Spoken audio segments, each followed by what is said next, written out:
வணக்கம் நண்பர்களே, ஐயாச்சாமி பேசுகிறேன். ஸோ ரொம்ப நாள் கழிச்சு உங்களை பார்க்குறேன். குரூப் 2 மெயின்ஸ்க்கு அப்புறம் எந்த வீடியோவும் போடலை. எக்ஸ்பெக்டட் கரண்ட் அஃபேர்ஸ்க்கு அப்புறம் ரொம்ப நாள் கழிச்சு பார்க்குறேன். ஸோ இந்த வீடியோவை பொறுத்த என்னென்னா, இந்த குரூப் 1 மெயின்ஸை பற்றின ஒரு சின்ன ஒரு விஷயம். இதுக்கு முன்னாடி இருந்தது என்ன, இப்போ என்னென்ன சேஞ்சஸ் கொண்டு வந்திருக்காங்க, இந்த கொஷின் பேட்டர்ன் எப்படி இருக்கும், தென் நம்ம எப்படி ப்ரிப்பரேஷனை இப்போதைக்கு ஸ்டார்ட் பண்ணுறது இனிஷியலாக அப்படிங்கிறத இது பண்ணுறதா என்ன அப்படின்னா இந்த வீடியோ. சரியா? ஓகே. ஸோ இதுக்கு முன்னாடி எல்லாரும் உங்ககிட்ட ஒரு கேள்வி இருக்கும், சார் அந்த cut off. So cut off பொறுத்த வரைக்கும் பார்த்தீங்க அப்படின்னா எப்போதுமே it's estimated or predicted only. சரியா? எதிர்பார்க்கப்படக்கூடியது இல்லை கணிக்கக்கூடியது. யாருமே இதுதான் 110 எடுத்தா வந்துடும் அப்படின்னு யாராலையும் சொல்ல முடியாது. ஈவன் டிஎன்பிசியால் கூட சொல்ல முடியாது.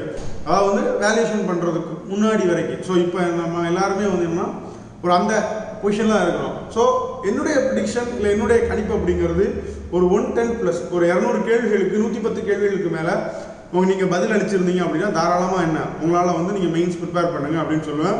100+ எல்லாம் என்ன get on the wall. But 110+ அப்படிங்கிறது ஷுவர் கண்டிப்பாக உங்களுக்கு மெயின்ஸ் வரும். சரியா? ஸோ இதை பொறுத்தவரைக்கும் என்ன அப்படின்னா நான் எப்படி சொல்கிறேன் அப்படின்னு வச்சுக்கோங்களேன். கடந்த 3 குரூப் 2 மெயின்ஸ், குரூப் 1 மெயின்ஸ் எடுத்துக்கோங்க. ஸோ இதில் ஆவரேஜாக கட் ஆஃப்னு பார்த்தீங்கன்னா 120+ தான் இருந்துச்சு. சரியா? 120+, 120+. ஸோ 200 கேள்வி 120 கேள்வி தான். தென் அதுக்கப்புறம் என்னன்னா இதில் இன்னொரு ஃபேக்டர் இருக்குது. இந்த நம்பர் ஆஃப் போஸ்ட் அப்படின்னு சொல்லி பார்த்தீங்கன்னா எவ்வளோ போஸ்ட் இருக்கும் உங்களுக்கு? 80 to 85 போஸ்ட் தான் இருந்துச்சு இதுக்கு முன்னாடி உள்ள எக்ஸாமினேஷனில். பட் இந்த எக்ஸாமினேஷனில் 181 போஸ்ட், கிட்டத்தட்ட 181 போஸ்ட். அப்படிங்கும் போது என்ன, கிட்டத்தட்ட 9000 10,000 பேர் இதுக்கு மெயின்ஸுக்கு அழைப்பாங்க.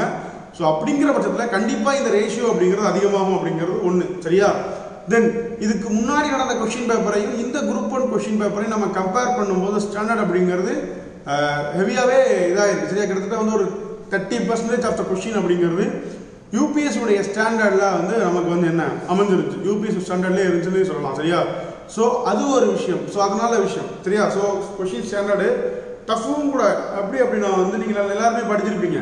ஸோ படிச்சிருந்தாலும் என்ன அப்படின்னா உங்களுக்கு நீங்கள் ஒவ்வொரு கேள்வியுமே பார்த்தீங்கன்னா கடந்து போகிறதுக்கான காலம் அப்படிங்கிறது அதிகமாக எடுத்துருக்கும். இதுக்கு முன்னாடி ஒரு கேள்வி ஜிஎஸ்ஸாகவே இருக்கட்டும், ஜென்ரல் ஸ்டடீஸாகவே அதை குயிக்காக ஆன்சர் பண்ணியிருப்பீங்க. பட் தட் என்னன்னா ஒவ்வொரு ஸ்டேட்மெண்ட்டும் த மோர் நம்பர் ஆஃப் ஸ்டேட்மெண்ட்ஸ். சரியா? ஸோ அதெல்லாம் இருந்ததுனால என்ன அப்படின்னா இந்த அதெல்லாம் நம்ம இது பண்ணிக்கிட்டு இருக்கோம் அப்படிங்கிறதான் என்ன அப்படின்னா டைம் கன்சியூம்ஷன் அப்படிங்க அதிகமாச்சு. அதனால பார்த்தீங்கன்னா நிறைய பேர் கிட்டத்தட்ட லாஸ்ட் 20 கேள்வி ஆன்சர் பண்ண முடியல. ஆப்டிடியூடுமே டைம் கன்சம்ஷன் இதுக்கு முன்னாடி இருந்ததுலேருந்து கொஞ்சம் ஒரு சின்ன ஒரு மாற்றத்தை கொண்டு ஒரு சேஞ்சஸ் அப்படிங்கிறது ஆப்டிடியூட் பேப்பரில் இருந்துச்சு. ஸோ இதனால என்ன அப்படின்னா இந்த கட் ஆஃப் அப்படிங்கிறது that will be like that. என்ன அப்படின்னா 110+ அப்படிங்கிற அடிப்படையில் தான் என்னன்னா இந்த கட் ஆஃப் அப்படிங்கிறது இருக்கும். ஸோ முதல் விஷயம் அதை புரிஞ்சுக்கோங்க. ஸோ 110+ அப்படிங்கிறத நீங்கள் இது பண்ணிக்கலாம். சரியா? தென் அதுக்கடுத்து பார்த்தோம் அப்படின்னா சார் இந்த கீஸில் சில சேஞ்சஸ் இருக்குது, சேலஞ்சை ஏற்றுக்கிடுவாங்களா அப்படிங்கிறது. ஸோ கண்டிப்பாக உங்களுடைய சேலஞ்சுக்கு ப்ராப்பர் சோர்ஸ் இருந்துச்சு அப்படின்னா என்ன உங்களால் நீங்கள் இது பண்ண முடியும். என்னென்னா கண்டிப்பாக சில இதுக்கெலாம் கண்டிப்பாக கீ மாற்றுவாங்க. ஆனால் ஃபைனல் கீஸ் அப்படிங்கிறது இப்போ உடனே விட மாட்டாங்க. எப்போ விடுவாங்க அப்படின்னா நம்ம வேலைக்கெல்லாம் போயிட்டு 2 வருஷம் கழிச்சு ப்ரொஃபஷன் டிக்ளேர் ஆனதுக்கப்புறம் தான் இந்த ஃபைனல் கீஸ் அப்படிங்கிறது விடுவாங்க. ஸோ நீங்கள் ஒரு 10-15 கொஷின் வரைக்கும் எல்லாரும் சேலஞ்ச் பண்ணியிருக்கீங்க. ஆனால் எல்லா கொஷினையும் அவங்க அக்செப்ட் பண்ணுவாங்க அப்படிங்கிறது தெரியாது. ஸோ நீங்கள் சேலஞ்ச் பண்ணீங்க இல்லையா, நீங்கள் சேலஞ்ச் பண்ண கொஷினை தே ஹேவ் எக்ஸ்பர்ட் கமிட்டி, ஒரு சிறப்பு குழு இருக்கும். அந்த குழு இது பண்ணும், அவங்க சோர்ஸை ரெஃபர் பண்ணுவாங்க, நீங்கள் கொடுத்து அனலைஸ் பண்ணுவாங்க. தென் அதுக்கப்புறம் என்ன அப்படின்னா இந்த ப்ராசஸ் அப்படிங்கிறது it will be start. So March எண்டில் மேக்ஸிமம் ரிசல்ட் அப்படிங்கிறது வந்துடும். சரியா? ஸோ அந்த ஒரு விஷயம். தென் இதுக்கப்புறம் பார்த்தோம் அப்படின்னா ஒரு 5லேருந்து 6 கேள்வி மாற்றுவதற்கான வாய்ப்பு அப்படிங்க. ஃபார் எக்ஸாம்பிள் இந்த சேரன்வாத குழுவின விஷயம், பெரியார் ஏன் காங்கிரஸ் வந்தார், நீதி ஆயோக், இதுதான் ஸ்டாண்டர்ட் சோர்ஸ் இருக்குது. ஸோ இந்த மாதிரி சோர்ஸ் எங்கெல்லாம் இருக்கோ அந்த மாதிரி கேள்விகளுக்கும் அக்செப்ட் பண்ணிடுவாங்க. இல்லாததுக்கு என்ன, the TNPSC decision discretion and final. அவங்களுடைய தன்னிச்சையான முடிவாக தான் இருக்கும், அவங்களுடைய விருப்பமாக தான் இருக்கும். அதுதான் ஃபைனலும் கூட. ஸோ அந்த அடிப்படையில் என்ன அப்படின்னா நீங்கள் இதை இது பண்ணிக்கோங்க. ஸோ 110+னா நீங்கள் என்ன தாராளமாக நீங்கள் ப்ரிப்பேர் பண்ணலாம். ஓகே. ஸோ அடுத்து பார்த்தோம்னா இப்போ பழைய சிலபஸுக்கும் புது சிலபஸுக்கும் என்ன வித்தியாசம் அப்படிங்கிறது. ஸோ இதுக்கு முன்னாடி லாஸ்ட் குரூப் 1 மெயின்ஸ் எக்ஸாமினேஷனோட சிலபஸ் அப்படிங்கிறது கடைசி 2013 அறிமுகப்படுத்தப்பட்டது. 2013க்கு முன்னாடி குரூப் 1 மெயின்ஸுக்கு 2 பேப்பர் தான். சிலபஸ் அப்படிங்கிறது சேம் தான், ஆனால் 2 பேப்பர். 2013 இருந்து 3 பேப்பரா கன்வெர்ட் பண்ணாங்க. 300 மார்க்கா இது பண்ணாங்க. சரியா, 300 மார்க் 900 மார்க்கு. இன்டர்வியூ அப்படிங்கிறது 120 மார்க். 1020 மார்க்குக்கு வந்து முன்னாடி இருந்துச்சு. பட் நம்ம இந்த டைம் எழுதக்கூடிய மெயின்ஸ் எக்ஸாமினேஷன் அப்படிங்கிறது வந்து பார்த்தீங்கன்னா 750 மார்க்ஸ் அப்படிங்கிறது டிஸ்கிரிப்டிவ் மார்க், 100 மார்க் அப்படிங்கிறது இன்டர்வியூ. ஸோ இன்டர்வியூவில் 20 மார்க் குறைச்சிருக்காங்க. அப்புறம் வந்து பார்த்தீங்கன்னா 300 மார்க் இருந்த ஒவ்வொரு பேப்பரை 250 மார்க்காக என்ன ரெடியூஸ் பண்ணிட்டாங்க. ஸோ இதில் ஒரு விஷயம். ஓகே, ஸோ இது வந்து ஓவரால் சேஞ்சஸ் பற்றி அவுட்லைன். பட் கண்டென்ட் வைஸா இல்லை புதுசாக மார்க் வைஸா நம்ம புதுசாக எவ்வளோ மார்க்கு நம்ம இது வரைக்கும் படிக்காத விஷயங்களை நம்ம இங்கே படிக்கணும் அப்படின்னா கிட்டத்தட்ட 250 மதிப்பெண்லேருந்து 300 மதிப்பெண் வரைக்கும் கொஞ்சம் கூடலாம் குறையலாம். அந்த அளவுக்கு வந்து நம்ம புதுசாக நம்ம படிக்க போகிறோம். இது வரைக்கும் இதெல்லாம் வந்து என்ன சிலபஸில் இல்லாத ஒன்று. சிலபஸில் இல்லாத ஒன்றுனா எப்படி, like environment, biodiversity and disaster management. So இதெல்லாம் வந்து இது வரைக்கும் நம்ம படித்ததே இல்லை, பழைய குரூப் 1 மெயின் சிலபஸில் இல்லை. ஸோ நம்ம என்ன இதை புதுசாக படிக்க போகிறோம். இது ஒரு நியூ விஷயம். சரியா, தென் அதுக்கப்புறம் பார்த்தோம் அப்படின்னா வந்து எக்கனாமி இருக்கு இல்லையா. ஸோ இந்த எக்கனாமியை பொறுத்த வரைக்கும் இதுக்கு முன்னாடி சிலபஸுக்கும் இந்த சிலபஸுக்கும் சேஞ்சஸ் அப்படிங்கிறது மிகப்பெரிய அளவில் இருக்குது. ஸோ எப்படி அப்படின்னு வந்து பார்த்தீங்க அப்படின்னா வந்து நீங்கள் கம்பேர் பண்ணி பார்த்தீங்கன்னா உங்களுக்கே தெரியும். லைக் இந்த மாதிரி வந்து பார்த்தீங்கன்னா கிளியராக கொடுத்துருக்க மாட்டாங்க சிலபஸை. அதுக்கப்புறம் முன்னாடி வந்து பாதி சிலபஸ் பார்த்தீங்கன்னா இம்பாக்ட் ஆஃப் குளோபலைசேஷன் அப்படிங்கிறது கீழே என்னென்னோ போட்டு வச்சிருப்பாங்க. பட் இதெல்லாம் அந்த ட்ரிப் இல்லாமல் ரொம்ப சிம்பிளாக கிளியராக கொடுத்துருக்காங்க. தென் இதுக்கு முன்னாடி நம்ம டச் பண்ணாத ஏரியா அப்படின்னா இந்த விஷயங்கள் சொல்லலாம். ஸோ பப்ளிக் ஃபினான்ஸ்லாம் கொடுத்துருக்காங்க. இதுக்கு முன்னாடி ஃபிஸ்கல் பாலிசின்னு சிம்பிளாக கொடுத்துருக்கோம். அதை எலாபரேட் பண்ணி பப்ளிக் ஃபினான்ஸு அது கீழே அப்படியே கேட்டகரி அப்புறம் குறிப்பாக இன்டர்நேஷனல் ட்ரேட் கொடுத்துருக்காங்க. ஸோ இந்த விஷயங்கள்லாம் இதுக்கு முன்னாடி வந்து இல்லாத ஒன்று புதுசாக ஆட் பண்ணிருக்காங்க. ஸோ இந்த விஷயம். அடுத்து வந்து பார்த்தீங்கன்னா தமிழ் கல்ச்சர், தமிழக வரலாறும் பண்பாடும் அப்படிங்கிறது. ஸோ இந்த பகுதியை பொறுத்த வரைக்கும் என்ன அப்படின்னா கம்பல்சரி ஃபார் ஆல். இதுக்கு முன்னாடி லாஸ்ட் குரூப் 1 மெயின்ஸில் எப்படி இருந்துச்சுன்னா நீங்கள் இங்கிலீஷில் காம்ப்ரிஹென்ஷனோ இல்லை ப்ரிசிஸ் ரைட்டிங்கோ அந்த மாதிரி விஷயத்தை தேர்ந்தெடுத்துக்கலாம். பட் இங்கே என்ன கம்பல்சரியாக ஒருத்தர் இங்கிலீஷில் எழுதினாலும் என்ன இந்த தமிழ் கல்ச்சரை வந்து என்ன கண்டிப்பாக அவங்க ஆப் பண்ணி எழுதி தான் ஆகணும். இது கம்பல்சரி ஆகிடுச்சு. ஸோ அதனால் என்னென்னா இந்த ஒரு விஷயம் அப்படிங்கிறது நம்ம இங்கே வருது. ஸோ இந்த பிரச்சனை வரும் சார். தமிழ் கல்ச்சரை பொறுத்த வரைக்கும் பார்த்தீங்கன்னா நான் இங்கிலீஷில் எழுதலாம், நான் எல்லா பேப்பரும் இங்கிலீஷ் எழுதுறேன். ஸோ தமிழ் கல்ச்சரை வந்து நான் தமிழ் எழுதுறதா இங்கிலீஷ் எழுதுறதா? தமிழ் கல்ச்சரை பொறுத்த வரைக்கும் நீங்கள் எல்லாத்தையும் இங்கிலீஷ் எழுதினாலும் தமிழ் கல்ச்சர் என்ன யூ கேன் ரைட் இன் தமிழ், ஒன்றும் பிரச்சனையே கிடையாது. இல்லை இங்கிலீஷ்லேயே எழுத முடியுமா அவங்களால யூ கேன் ரைட். பட் என்னன்னா அந்த சோர்ஸ் அப்படிங்கிறத பார்த்தீங்கன்னா இங்கிலீஷில் வந்து தமிழ் கல்ச்சருக்கு வந்து கொஞ்சம் இருக்குது. பட் யூ ஹேவ் டு கொஞ்சம் அதுக்காக நீங்கள் வந்து நம்ம என்ன இது பண்ணணும் அப்படிங்கிறதான் விஷயம் தேடணும் அப்படிங்கிறதான். ஸோ சோர்ஸ் புக்கெலாம் அந்த வீடியோ கீழே டிஸ்கிரிப்ஷனில் பிடிஎஃபாக கொடுத்துருக்கேன். ஸோ அதை வந்து நீங்கள் என்ன இது பண்ணிக்கோங்க அப்படிங்கிறதா. சரியா, ஸோ இந்த விஷயம் ஓகே. ஸோ தமிழ் கல்ச்சரை பொறுத்த வரைக்கும் என்னென்னா கம்பல்சரியாக எல்லாரும் எழுதணும். ப்ளஸ் தமிழ் எழுதுறவங்க தமிழ் எழுதிக்கலாம், இங்கிலீஷ் எழுதுறவங்க இங்கிலீஷ் எழுதிக்கலாம். ஏன்னா தமிழ் கல்ச்சராக தமிழ் எழுத நிறைய பேர் நினச்சிட்டு இங்கிலீஷ் எழுதக்கூடியவங்க அப்படி கிடையாது. நீங்கள் அந்த பார்த்து தமிழ்லேயே எழுதிக்கலாம். இல்லை உங்களால் அதை இங்கிலீஷ் எழுத முடியும்னா கூட என்ன you can write in English. சரியா, ஓகே. ஸோ இதுக்கப்புறம் வந்து பார்த்தோம் அப்படின்னா வந்து கரண்ட் அஃபேர்ஸ் அப்படிங்கிற ஒரு டாபிக் கொடுத்துருக்காங்க. சரியா, ஸோ கரண்ட் அஃபேர்ஸ் அப்படிங்கிற டாபிக் அப்படிங்கும்போது வந்து பார்த்தீங்கன்னா இதுக்கு முன்னாடி வந்து நம்ம தேர்ட் பேப்பர் ஒரு இன்டா கொடுத்துருவாங்க. பட் இங்கே என்ன அப்படின்னா வந்து என்டையர்லி சேஞ்சு முழுமையாக மாற்றப்பட்டிருக்கு. கிட்டத்தட்ட 6 டாபிக் கீழே என்னன்னா 6 யூனிட்டுக்கு கீழே சப்ஜெக்ட்டுக்கு கீழே கரண்ட் ஈவெண்ட்ஸாக கொடுத்துருக்காங்க. இதுக்கு முன்னாடி வந்து ஜென்ரல் கரண்ட் ஈவெண்ட்ஸ் இது எல்லாமே வந்து how it will Beena subjective current affairs. For example என்ன அப்படின்னா வந்து இப்போ சொல்கிறேன் பொலிட்டியில் வந்து பார்த்தீங்கன்னா இந்த டைம் வந்து சிவில் சர்வீஸ் அப்படிங்கிற தலைப்பு தனியாக கொடுத்துருக்காங்க. சரியா, ஸோ சிவில் சர்வீஸ் கொடுத்துருக்காங்க, ஸ்டேட் சர்வீஸ் கொடுத்துருக்காங்க, ஸ்டேட் ட்ரைனிங் இந்த மாதிரி விஷயங்கள்லாம் கொடுத்துருக்காங்கல்ல. இப்போ சிவில் சர்வீஸை பொறுத்த வரைக்கும் அது எப்படி கரண்ட் ஈவெண்ட்ஸில் கேட்கலாம் கேட்பீங்க. இப்போ அந்த சிவில் சர்வீஸை பொறுத்த வரைக்கும் ஓகே ஸ்டாட்டிக்காக கேட்குறாங்க அப்படின்னா வந்து what are the various civil service, what are the all India service அப்படிங்கிற மாதிரியான விஷயங்களை கேட்கலாம். பட் இது எப்படி கரண்ட் ஈவெண்ட்ஸை கொண்டு வரலாம் அப்படின்னு சொல்லி பார்த்தீங்கன்னா லாஸ்ட் இயர் வந்து உங்களுக்கு தெரியும் லேட்ரல் என்ட்ரி அப்படிங்கிறத ஒரு அறிமுகப்படுத்தினாங்க. லேட்ரல் என்ட்ரினா ஜாயின்ட் செக்ரட்டரி போஸ்ட்டுக்கு மேலே உள்ளவங்களுக்கு என்ன ஐஏஎஸ் கேடருக்கு என்ன எக்ஸ்பீரியன்ஸ்டாக உள்ளவங்களை அப்பாயின்ட் பண்ணுறது. ஸோ இதெல்லாம் வந்து கரண்ட் ஈவெண்ட்ஸ். லைக் இப்போ எலெக்ஷன் வந்து வச்சுக்கோங்களேன். எலெக்ஷன் ஃபர்ஸ்ட் போஸ்ட் பாஸ் சிஸ்டம்னா என்ன, ப்ரொபோஷனல் ரெப்ரஸன்டேஷன் இல்லை இந்தியா வந்து எதை ஃபாலோ பண்ணுது. இப்போ பயோடைவர்சிட்டி எடுத்துக்கோங்க. பயோடைவர்சிட்டி மீன்ஸ் இல்லை கிளைமேட் சேஞ்ச் என்விரான்மெண்டல் எக்காலஜி இருக்கு இல்லையா, அதில் கிளைமேட் சேஞ்ச் எடுத்துக்கோங்க. கிளைமேட் சேஞ்சை பொறுத்த வரைக்கும் அப்போ பேசப்பட்டிருக்கிற தலைப்பு. ஸோ இப்போ என்ன இதை பார்த்துக்கணும். ஃபார் எக்ஸாம்பிள் வந்து இப்போ 2 months பேக் வந்து பார்த்தீங்கன்னா IPCC inter governmental panel on climate change அப்படிங்கிறது அது ரிப்போர்ட் அந்த ரிப்போர்ட்டை கேட்கலாம். ஸோ இங்கே கரண்ட் ஈவெண்ட்ஸ் அப்படிங்கிறது என்னன்னா it will be subject oriented not general one. சரியா, நல்லா தெரிஞ்சுக்கோங்க. எல்லாமே சப்ஜெக்ட் ரிலேட்டடாக தான் நம்ம கரண்ட் ஈவெண்ட்ஸ் அப்படிங்கிறது இருக்கும். அதை கிளியராக நீங்கள் புரிஞ்சுக்கிட்டீங்கன்னா மட்டும்தான் என்ன இந்த டைம் அப்படிங்கிறது உங்களால் எதிர்கொள்ள முடியும். ஈவன் நான் இந்த ட்ரிப் வந்து குரூப் 1 மெயின்ஸை பொறுத்த வரைக்கும் கொஸ்டின் பேப்பர் வந்து மேபி அனலிட்டிக்கலாக இருக்குன்னு எதிர்பார்க்குறேன்.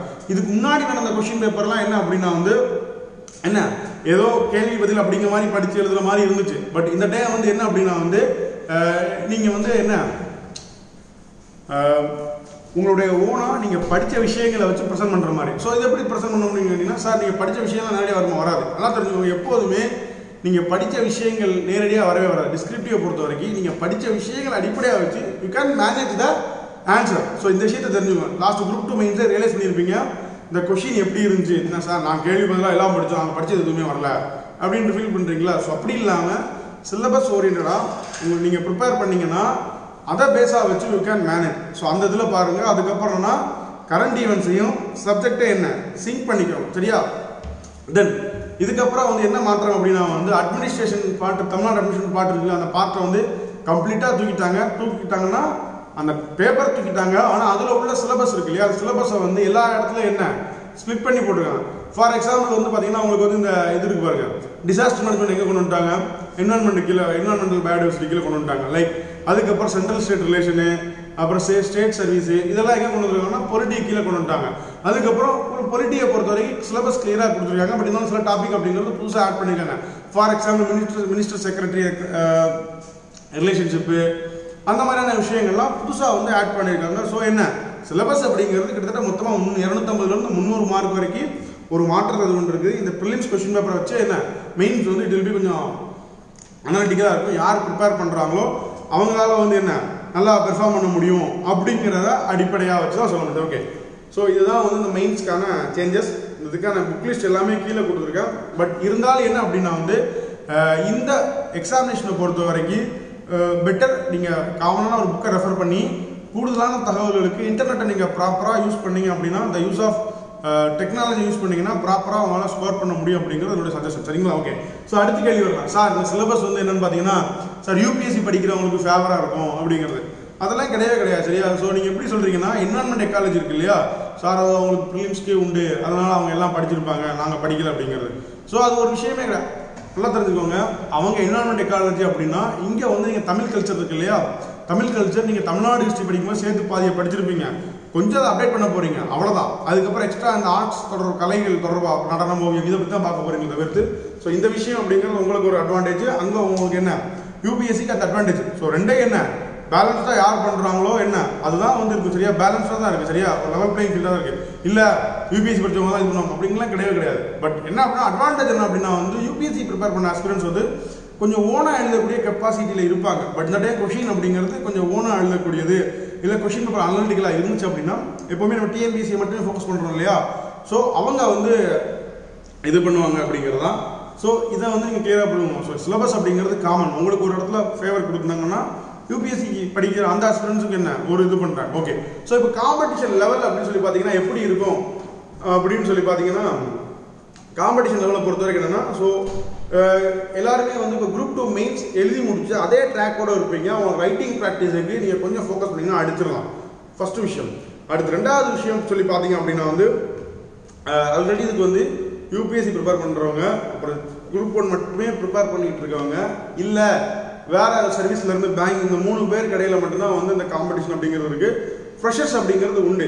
ஸோ எல்லாரும் காம்படிஷனில் இருந்தாலும் இந்த டைம் அப்படிங்கிறது இந்த சிலபஸ் அண்ட் பேட்டர்ன் அப்படிங்கிறது நியூவானால யார் இதை கிளியராக அண்டர்ஸ்டாண்ட் பண்ணி ப்ரிப்பேர் பண்ணுறாங்களோ அவங்களால இதில் கண்டிப்பாக இது பண்ண முடியும். ஃபர்ஸ்ட் அட்டம்லாம் அதெல்லாம் கிடையாது. இந்த வட்டம் பார்த்தீங்கன்னா 94 டேட் ஆஃப் பர்த் கொடுத்தாங்க. ஸோ அவங்க வந்து என்ன is God service 30th rank, சரியா? 13வது ரேங்க், 13 14 அவங்க என்ன ஃபர்ஸ்ட் அட்டம்ப்ட்ல என்ன தே காட் சர்வீஸ் அண்ட் டீஸ், சரியா? அதனால வந்து என்னன்னா சும்மா எல்லாம் ஒரு மித்து தான். இதுக்கு நான் 5 வருஷம் படிக்கணும் குரூப் பண்ணுங்கன்னா அப்படிலாம் கிடையாது. 1 வருஷம் படித்தாலும் 2 வருஷம் படித்தாலும் சிலபஸை கிளியராக வச்சு அதுக்கான சோர்ஸை ப்ராப்பராக ஃபாலோ பண்ணி ப்ராப்பர் ரைட்டிங் ப்ராக்டிஸோடு நீங்கள் பண்ணீங்கன்னா யூ கேன் டூ இட். உங்கள்கிட்ட கேள்வி வரலாம், சார் 4 மாதம் தான் படிக்க முடியுமான்னு. கண்டிப்பாக படிக்க முடியும். இதில் வந்து கிட்டத்தட்ட ஹிஸ்ட்ரி நீங்கள் ஆல்ரெடி படித்ததான், பொலிட்டி நீங்கள் ஆல்ரெடி படித்ததான், அதுக்கப்புறம் சில டாப்பிக்லாம் நீங்கள் கிட்டத்தட்ட 50% நீங்கள் ப்ரீலிம்ஸில் படிச்சிருப்பீங்க, அப்ஜெக்டிவ் படிச்சிருப்பீங்க. அதை இந்த டிஸ்கிரிப்டிவ்க்கு ஏற்ற மாதிரி கொஞ்சம் நீங்கள் கன்வெர்ட் பண்ண போகிறீங்க. அதுக்கப்புறம் கரண்ட் ஈவெண்ட்ஸ்க்கு முக்கியத்துவம் கொடுத்து புதுசாக சப்ஜெக்டையும் படிக்க போகிறீங்க. ஸோ அவ்வளோதான் விஷயம், சரியா? ஸோ புரிஞ்சுக்கோங்க. ஓகே, ஸோ பேட்டர்ன் எப்படி இருக்கலாம் அப்படிங்கிறது இந்த டே வந்து 250 மார்க் தான் நமக்கு கொடுத்துருக்காங்க.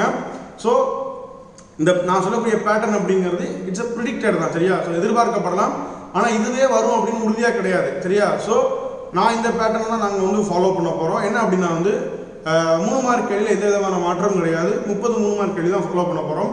அடுத்து 5 மார்க் கொஷின் இருக்கு இல்லையா, 5 மார்க் கொஷின் 100 வேர்ட்ஸ்க்கு 12 கேள்வி இருக்கலாம். சரியா, 100 கொஷின் 100 வேர்ட்ஸ்க்கு 5 மதிப்பெண் கேள்விகள் 12 கேள்விகள் இருக்கலாம். அதுக்கப்புறம் 10 மார்க் கேள்வி வந்து 10 கேள்வி இருக்கலாம். ப்ளஸ் என்ன அப்படின்னா வந்து என்ன அதுக்குவான வார்த்தைகள் அப்படிங்கிறது 150 வேர்ட்ஸாக இருக்கலாம். ஸோ இதெல்லாம் வந்து நீங்கள் கோர்ஸ் சேரும்போது கிளியராக உங்களுக்கு எக்ஸ்பிளைன் பண்ணுவோம். சரிங்களா, ஸோ இந்த பேட்டர்ன் அப்படிங்கிறது இப்படி தான் இருக்கும் அப்படிங்கிறத ப்ரிடிக்ட் பண்ணுறோம்.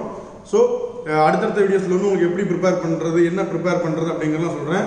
ஸோ அதுக்கப்புறம் வந்து பார்த்தீங்கன்னா சிலபஸ் அப்படிங்கிறது சிலபஸ் புக்கில் தமிழில் உங்களுக்கு இருக்காது. இந்த சிலபஸை வந்து டிரான்ஸ்லேட் பண்ணி இந்த இதுக்கு இந்த யூடியூப்பில் இந்த வீடியோ கீழே வந்து நான் கொடுத்துருக்குறேன். ப்ளஸ் வந்து பார்த்தீங்க அப்படின்னா வந்து கிளாஸஸ் வந்து நாங்கள் வந்து மார்ச் 17th ஸ்டார்ட் பண்ணுறோம். குரூப் 1 மெயின்ஸ் அண்ட் டிஓ ரெண்டுக்குமே சேர்த்து தான். ஸோ டிஓக்கு செப்பரேட் நான் வீடியோ போடுறேன். ஸோ நீங்கள் இது வந்து பார்த்தீங்க அப்படின்னா வந்து எங்களுடைய அப்ரோச் எப்படி இருக்கும் அப்படின்னா வந்து எல்லாமே ஸ்பாட் டெஸ்ட் தான். உங்களை ஓனாக எழுத வைக்கிறது தான் எங்களுடைய ஒரு நோக்கமாக இருக்கும். இதுக்கு முன்னாடி வந்து பார்த்தீங்கன்னா எல்லாத்துக்கும் சோர்ஸ் கொடுப்போம். அண்ட் தென் கிளாஸஸ் உண்டு. உங்களுக்கு எங்கேயுமே கிளாஸஸ் கிடையாது. நாங்கள் கிளாஸஸ் ப்ரொவைட் பண்ணிவிட்டு வேறு இதெல்லாம் நீங்கள் புதுசாக படிக்கிறீங்க, like environment ecology, like disaster management, இந்த மாதிரி அப்புறம் வந்து சோஷியல் எக்கனாமிக் இஷ்யூஸு, எக்கனாமி, இதெல்லாம் நீங்கள் புதுசாக படிக்கிறீங்க இல்லையா. ஸோ இந்த புதுசாக படிக்கிற சப்ஜெக்ட்டுக்கு வந்து அன்கன்வென்ஷனல் சப்ஜெக்ட் முதல்ல கிளாஸ் எடுத்துகிட்டு அதுக்கப்புறம் தான் இது ஈவன் எங்கள் பேட்சே டெஸ்ட்டே எதுலேருந்து ஸ்டார்ட் ஆகுதுன்னா அன்கன்வென்ஷனல் புதுசாக நீங்கள் படிக்கிறீங்க இல்லையா அதுலேருந்து தான் ஸ்டார்ட் ஆகுது. ஒரு கிளாஸஸ் தனியாக வீடியோ அப்லோட் பண்ணுவேன். ஸோ மார்ச் 17th ஸ்டார்ட் ஆகும். எங்ககிட்ட 3 டைப் ஆஃப் கிளாஸ் இருக்குது. ஆன்லைன், ரெகுலராக பொறுத்த வரைக்கும் எங்களுடைய கெப்பாசிட்டி அப்படிங்கிறது 30 தான் சீட்டிங் கெப்பாசிட்டி. ஸோ 2 பேட்ச் தான், week days and weekend. So first come first serve, அது மட்டும்தான். ஆன்லைனில் வந்து 50, போஸ்டலுக்கும் 50. ஸோ இதுதான் எங்களுடைய இந்த கோர்ஸ் விஷயங்கள். அதை செப்பரேட் அப்டேட் பண்ணுறேன். சரிங்களா, ஃபீஸ் விஷயத்தில் பொறுத்த வரைக்கும் நான் கீழே டெஸ்ட் ஷெடியூல் அப்டேட் பண்ணிடுறேன். அந்த ஷெடியூல் கீழே உங்களுக்கு எல்லா டீட்டெயில்ஸ் இருக்கும், நீங்கள் இது பண்ணிக்கலாம். ஸோ அடுத்தடுத்து உங்களுக்கு சொல்கிறேன். சரிங்களா, ஸோ இப்போதைக்கு என்ன பண்ணுங்கன்னா நீங்கள் சிலபஸ் இப்போதைக்கு என்ன இமீடியட் என்ன பண்ணுங்கன்னா நீங்கள் சிலபஸை ரீட் பண்ணுங்கள். சிலபஸை ரீட் பண்ணிவிட்டு பழைய கொஷின் பேப்பரை பாருங்கள். சிலபஸையும் இதுக்கு முன்னாடி அந்த குரூப் 1 மெயின்ஸ் கொஷின் பேப்பரையும் சிங்க் பண்ணுங்கள். அந்த விஷயம் அதுக்கடுத்து என்ன அப்படின்னா வந்து நல்லா ரீட் பண்ணிவிட்டு எந்த டாப்பிக்கில் நீங்கள் புதுசாக தனியாக எடுத்து நோட் பண்ணுங்கள். பண்ணிவிட்டு அதில் நீங்கள் எதெல்லாம் ஆல்ரெடி படிக்காமல் இருக்கிறீங்களோ புதுசாக படிக்கிறீங்களோ அதுலேருந்து ஆரம்பிங்க. சரிங்களா, ஓகே, தேங்க்யூ. அடுத்தடுத்த வீடியோ அப்லோட் பண்ணுவோம், வெயிட் பண்ணுங்கள். அதுக்கப்புறம் பார்த்தீங்க அப்படின்னா வந்து நீங்கள் ஜாயின் பண்ணுறது அப்படின்னா வந்து நம்பர் கொடுத்துருக்காங்க, டிஸ்கிரிப்ஷன் கொடுத்துருங்க. இல்லைன்னா 9952521550 இந்த நம்பர், இல்லை 0444860 1 இந்த நம்பர் கான்டாக்ட் பண்ணிங்கன்னா. சரியா, ஓகே, தேங்க்யூ.